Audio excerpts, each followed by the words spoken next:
Bonjour à tous, l'actualité ce lundi, c'est la rentrée scolaire en Côte d'Ivoire, un événement attendu par des millions d'élèves, parents et enseignants à travers le pays. Sous l'impulsion de la ministre de l'Éducation nationale et de l'alphabétisation, Mariatou Koné, des initiatives clés ont été mises en place pour cette nouvelle année scolaire. L'une des grandes réformes concerne la révision des curricula scolaires visant à les adapter aux défis actuels du marché de l'emploi et aux évolutions technologiques. Et pour cette rentrée, 220 enfants reçoivent des kits scolaires dans le département de Kouto, région de l'Abagoué, dont de jeunes bénévoles. Retrouvons Siekwasi, son reportage est commenté par Patricia Omouetia.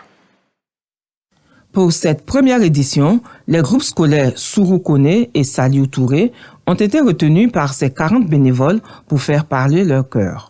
Au total, 220 enfants inscrits au CP1 dans 5 établissements.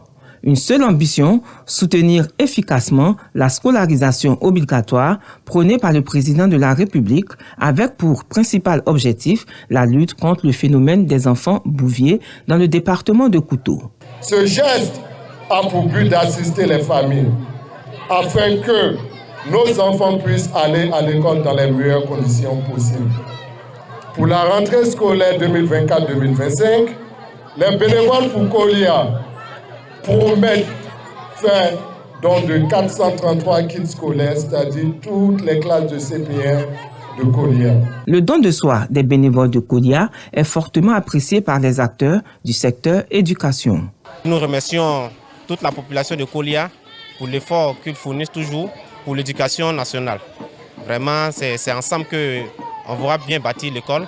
Nous devons faire l'école une priorité. Voilà, pour la réussite des enfants, pour avoir plusieurs cadres. Pour nos parents en zone rurale, la rentrée est un moment difficile au regard des nombreuses charges pour les frais d'écolage des enfants.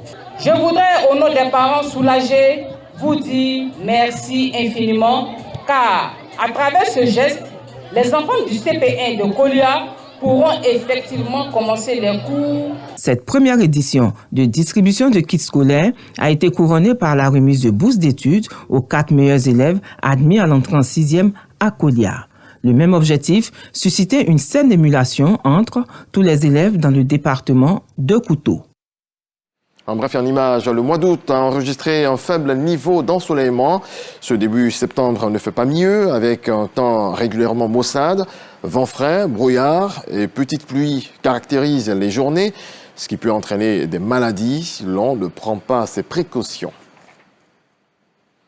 Dans le reste de l'actualité, en bref, en image, au Sénégal, une nouvelle arrestation sur demande du parquet fait beaucoup parler. Celle de Cheikhouna Keïta, l'ancien patron de la direction de l'Office central de répression du trafic illicite des stupéfiants et désormais président du mouvement Force de l'aile Askanwi, une voix très critique du pouvoir en place. Il est accusé d'avoir diffusé de fausses nouvelles à propos de l'exécutif.